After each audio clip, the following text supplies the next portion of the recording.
엄마 아빠 모두 알고 할아버지 할머니 시터니까지 우리 동네 어린이병원. 어린이병원.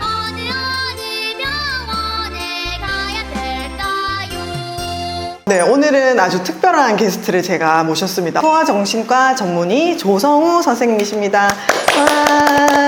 안녕하세요. 정신과 전문의 조성우입니다. 네. 제가 개원한 지 4년 됐고요. 헉, 벌써 4년이 되셨구나. 네, 맞습니다. 네네. 수유역에 있는 같은 마음 정신건강의학과, 같은 마음 심리발달센터 이렇게 운영하고 있는 그런 조성우라고 합니다. 네.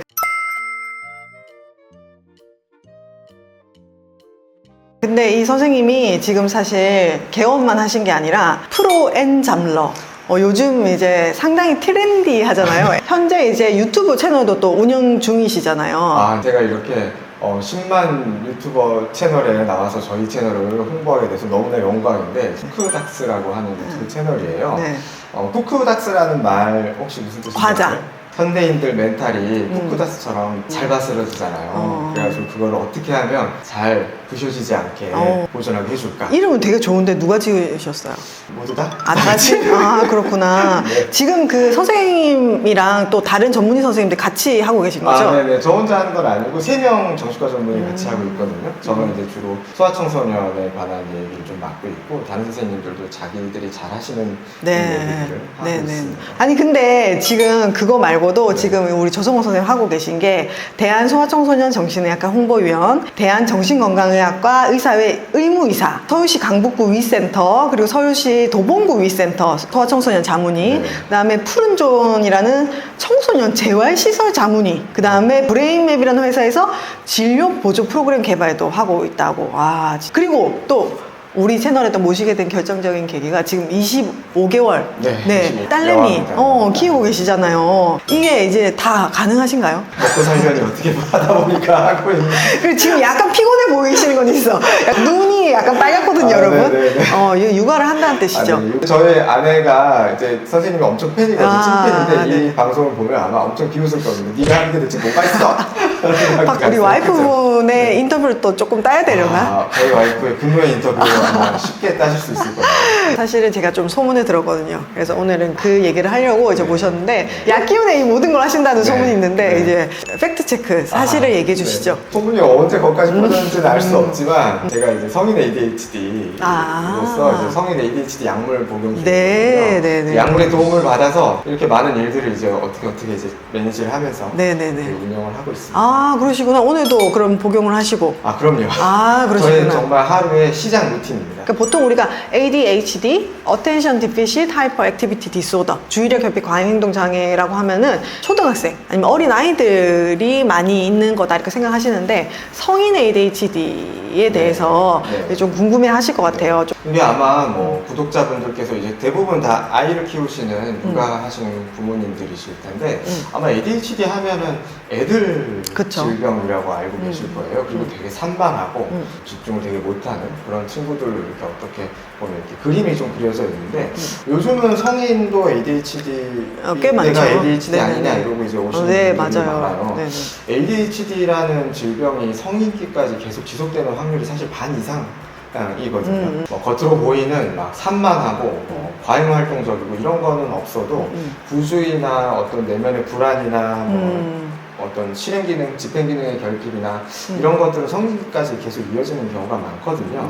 국민건강보험 데이터를 보면 ADHD 유병률이 만 12세까지는 제일 높아요. 근데 만 13세부터는 정말 뚝 떨어집니다. 생각해보면 ADHD가 어디 가지는 않죠. ADHD가 없어지는 병이 거의 아닙니다. 그 친구들이 치료를 안 받고 있다는 얘기가 좀 더 타당한 거고, 그 ADHD 갖고 있던 사람이 우울이나 불안이나 다른 어려움으로 인해서 정신과를 찾게 되는 경우가 더 많아진다는 거죠. 그래서 우리가 ADHD라는 거는 이제 정신과에서는 뇌발달 장애로 보고 있죠. 그래서 뇌가 발달을 하는 과정에서 이 전두엽이라고 하는 뇌 실행 기능을 담당하는 뇌 부위가 이렇게 성숙을 해야 되는데, 또래에 비해서 혹은 본인이 가지고 있는 인지 기능에 비해서 좀 미성숙할 때 주의력 결핍이라든지 부주의함이라든지 충동성이라든지 이런 문제들이 생기곤 하잖아요. 그래서 말씀해 주셨던 것처럼 뇌가 발달하면서 좋아지는 경우도 있지만 어떤 적절한 개입을 하지 않았을 나왔을 때 그대로 가는 경우도 꽤 있는 것 같습니다. 그래서 사실 저는 이제 선생님이랑 같이 일하고 이렇게 할 때 상당히 열정적이시다. 그리고 자기의 맡은 일을 잘 해내신다. 그런 느낌을 받아가지고 이제 성인 ADHD라는 사실을 알지 못했거든요. 주로 어떤 증상이 있으셨어요? 제가 약을 먹고 괜찮은 상태에서 선생님을 만나면서 아마 선생님 못 느끼셨을 텐데 저는 전공의 할 때 빵꾸였어요. 아, 그러시구나. 네, 전공의 할 때 엄청 힘들었어요. 그때까지 그 ADHD 자각을 못하고 지냈었고 약도 안 먹고 그랬다가 나중에 이제 알게 돼서 약물 치료를 한 건데 그전에는 뭐 정말 많이 혼났습니다. 까먹고 기한 놓치고 실수하고 제 개인적인 생활에서도 경제적인 부분에 스트레스가 많았어요. 뭐 공과금, 카드값 면책 숫자 자취하고 그랬었는데 제때 이렇게 내야 되는데 못 내가지고 그 신용점수 엄청나게 많이 깎아먹고 아 진짜요? 연체 엄청 많이 됐었고 성인기에도 핸드폰 되게 많이 잊어먹었어요. 그래서 그리고 사실 감정 기복도 좀 많은 편이었어가지고 욱하는 게 성인기까지도 좀 계속 있어서 주변 사람들이랑 좀 힘들게 그러시구나. 지냈었죠. 근데 이제 지금은 전보다는 많이 네네네. 지금은 너무 잘 지내시죠. 그러면은 계기가 있나요? 아, 내가 성인 ADHD네? 하고 이렇게 딱 계기가 있으실까요? 원래는 이제 저희가 정신과 전공의 트레이닝을 받을 때는 ADHD 애들이나 걸리는 거야. 저도 그렇게 생각을 하다가 연구하면서 이거 내 얘긴데? 약간 이렇게 자각을 하게 되면서 이제 내가 ADHD구나 하고 이제 진료 보고 이제 약물 치료 시작하게 됐어요. 네, 그러면 이제 약 먹으면서 효과를 빠르게 느끼셨나 보네요. 굉장히 약물 치료하면서 굉장히 저는 효과를 그러셨군요. 네네. 사실 본인이 자각을 하고 오신 분들은 특히 이 약물 만족도가 꽤나 높으신 것 같아요. 그래서 저도 진료실에서 보면은 처음에 이제 아이를 데리고 오셔가지고 진료를 막 하다가 아이에 대해서 설명을 하는 거를 이제 들으시다 보면은 보호자분들이 제가 이런데요 하시다가 이제 본인 진료를 받으시는 분들이 꽤 있었어요. 이제 그러신 분들이 약을 복용했을 때 그 만족도가 상당히 높아지고 지금 이 영상을 보고 계신 분들 중에서도 혹시 이제 본인이 성인 ADHD가 아닐까 스스로 체크해 보실 만한 체크리스트 이런 게 좀 있을까요? 네, 그 성인 ADHD 같은 경우는 가장 대표적으로 ASRS라는 그런 체크리스트가 있어요. 6개의 질문인데요. 첫 번째가 어떤 일에 이제 마무리를 잘 못한다. 특히나 시작은 창대한데 끝마무리가 아주 다 해놓고 끝에 마무리를 못해가지고 곤란한 적이 많았다. 이게 이제 첫 번째 질문입니다. 그다음에 이제 두 번째로는 체계가 필요한 일, 어떤 순서에 맞춰서 해야 되는 일을 순서대로 진행을 하지 못하고 막 하고 싶은 선호에 따라서 일을 한다. 이런 게 이제 두 번째 해당하는 증상이고요. 그다음에 세 번째로는 약속이나 해야 되는 일, 특히나 이제 꼭 해야 되는 일 이런 것들을 잊어버려서 낭패를 본 경험이 있다. 이런 것들이 이제 해당하는 부분이고 네 번째는 미루는 거. 시작해야 되는데 민기적거리고 골치 아픈 일이나 이런 것들을 자꾸 미루고 뒤로 미루고 하는 그런 경험들, 이런 증상들. 그 다음에 다섯 번째로는 오래 앉아있을 때 손이나 발을 만지작 하는 그런 경향. 저 같은 경우는 이제 머리 많이 쓰다듬고. 그래요? 근데 이건 정말 간지러워요. 그 느낌을 아시는지 모르겠지만 간지러워서 견디기가 힘들어요. 그리고 이제 마지막으로 마치 모터가 달린 것처럼 가만히 있지 못하고 계속 돌아다니는 거나 움직임이 많은지. 요게 이제 6가지 증상인데. 근데 결국 이게 자기가 본인이 체크하시는 거기 때문에 이걸로 무조건 바로 ADHD로 진단을 내리는 것은 아니고 이런 이제 모습들이 전생에 걸쳐서 일상생활이나 나의 수행력에 지장을 줄 때 좀 의심을 해봐야 되겠죠. 예를 들면은 어떤 스트레스 상황이나 혹은 해야 될 일이 갑자기 너무 많이 늘어나면은 실제로 뒤죽박죽이 되고 뭐 했다가 까먹고 이럴 수 있잖아요. 그런 특수한 상황 말고 내가 전반적으로 좀 그랬다 하면은 이제 의심을 해봐야 되는 거죠. 근데 이제 그럼에도 불구하고 제가 이제 진료실에서 경험했던 분들 같은 경우에 되게 명문대를 나왔어요. 어느 정도 성취를 이루기는 했는데 이 사람이 이거보다 더 잘할 수 있을 것 같은데 뭔가 자꾸 끝을 내지를 못하거나 실수를 하거나 섬세하지 못한 그런 부분 때문에 좀 더 나가지 못하시는 경우. 이런 경우는 어렸을 때 이렇게 학생 생활 기록부 같은 것들을 보면 좋은 말밖에 없기는 해요. 워낙 어렸을 때부터 공부 잘했기 때문에. 근데 이제 내적으로 자기 부모님한테 뭐 맨날 더 잘할 수 있는데 왜 못하냐, 왜 실수하냐, 자기 스스로도 약간 뒤죽박죽돼 있는 더 느낌? 잘할 수 있을 것 같은데 머리는 맨날 헝클어져 있고 혼란스럽고 이런 느낌들 받으셨다고 하는 경우가 네. 많이 있습니다. 그래서 이게 이제 또 오해하시는 것들 중에 하나가 ADHD면 공부를 못한다. 이렇게 이제 또 생각을 하시는 분들이 있는데 사실 ADHD 자체의 진단 기준에는 뭐 지능 지수 자체가 있진 않잖아요. 맞아요. 지능이 높은 사람도 ADHD일 수 있고 지능이 낮아도 ADHD일 수 있는 거죠. 그래서 본인이 가지고 있는 그 잠재 지능, 잠재 능력을 효율적으로 발휘하는데 어려움이 있는 거. 좋아하는 거하고 싫어하는 게 그러니까 어느 정도 집중력이 차이가 있을 수 있는데 네, 네. 우리가 살다 보면 꼭 해야 되는 일들이 그렇죠. 있잖아요. 꼭 해야 되고 의무감으로 해야 되는 네. 것들이 있는데 네. 회피하거나 네. 이제 그런 거에 대한 노력을 너무 기울이지 않고 네, 네. 그 일이 없는 것처럼 네, 네, 네. 행동을 하거나 이제 네. 이런 경우에는 네. ADHD 의심해 볼 수 있습니다. 근데 이게 또 보호자분들이 이런 말씀을 주세요. 이게 아동기부터 이제 진행되는 뇌 발달의 문제다 보니까 성인기는 우리 뇌는 더 이상 발달하지 않는 거 아니냐. 그 약을 먹을 때만 효과가 있는 거 아니냐. 이런 질문도 하시거든요. 약물 치료를 해서 증상이 좋아지는 것도 굉장히 중요하고 근데 사실 약이 다 해주는 건 아니잖아요. 그렇죠. 모든 걸 다 바꿔주지는 않죠. 그렇죠, 그렇죠. 주의력, 과잉활동, 충동성 이런 것들을 좀 줄여주는데 약물 치료 말고 이제 비약물 치료들 이제 뭐 생활의 루틴을 가지는 거, 인지행동 치료를 통해서 자신의 어떤 약점들을 보완하려고 하는 노력 이런 것들을 통해서 어떤 좋은 습관들이나 어떤 좋은 생활 태도나 이런 것들이 몸에 많이 배게 해주는 게 맞아요. 굉장히 중요한 것 네, 같아요. 네. 가끔 이제 그런 분들 있잖아요. 성인 돼서 어렸을 때 못한 피아노를 배운다.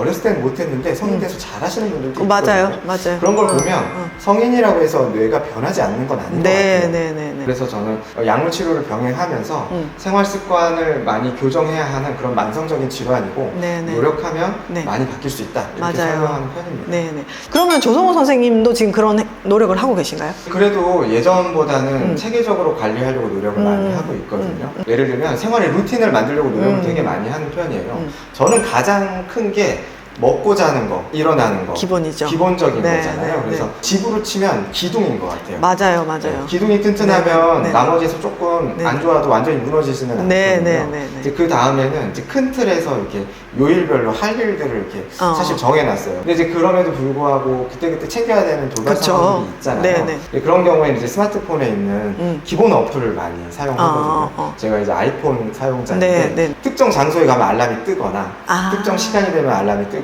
네. 또 뭐 이제 리마인더 기능들이 있어요. 그래서 하루 전, 3일 전, 일주일 전 이런 식으로 알람들이 이렇게 계속 뜨게 만들어놓는 그런 방법도 있고. 그러니까 나의 전두엽을 보완해주는 네, 그렇죠. 그런 나의 제 비선해요. 여기가 부족하잖아요. 아이 선생님.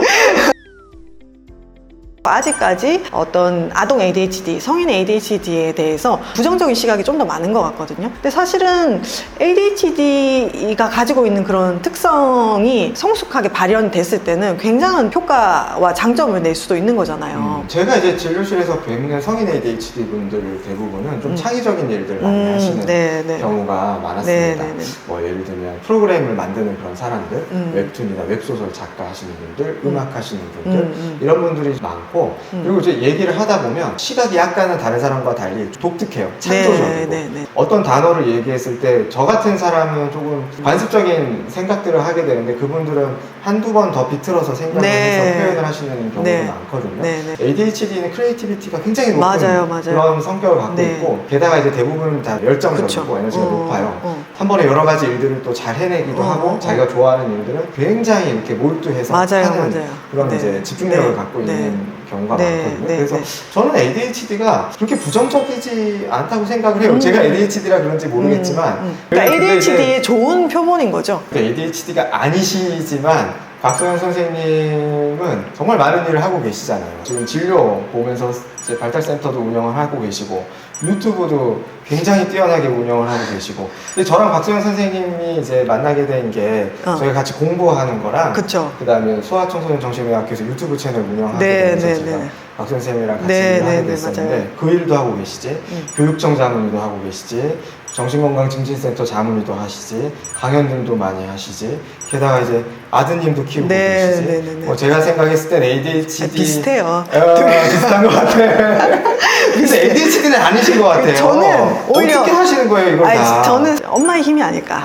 역시 엄마는 강합니다. 이제 저희 구독자분들도 이제 어머님, 아버님이 많으신데 일을 하시면서 육아하시는 분들도 많고 또 일을 안 하시더라도 되게 다양한 공부나 이런 거 하시는 분들이 꽤 많아요. 그래서 예전에는 하나의 의무를 파는 게 되게 미덕으로 이제 여겨졌다면 다양한 곳에서 다양한 페르소나로 부캐 네. 그런 걸로 어떤 자기의 가진 그런 재능과 열정을 이렇게 뽐내시는 분들이 많은 것 같아요. 그래서 그런 것들이 시대적인 흐름인 것 같기도 합니다. 만약에 이제 내가 아이를 키우면서 나도 이런 비슷한 면이 있는데 어떻게 체결해야 될까 이런 생각이 드신다면 어려워하지 마시고 진료를 좀 받아보시고 그쵸. 제대로 약물 처방도 받고 제대로 된 조언을 들어보시면서 정말 자기 삶을 잘 향상시켜 나가시면 좋겠다는 생각이 듭니다. 네, 실제 경험담을 얘기를 해주시니까 훨씬 와닿고 또 이제 산 증인으로서 우리 모든 ADHD를 네. 가진 분들에게 네. 희망이 되는 그런 영상이었던 것 같습니다. 네. 이 방송을 보시는 많은 분들이 자신의 자녀나 그리고 자기 자신의 삶의 질에 더 많은 도움이 됐으면 하는 마음입니다. 오늘 기회 주셔서 너무 감사합니다. 네. 네, 다음에 또 뵙겠습니다. 다음에 또 봐요. 안녕. 안녕.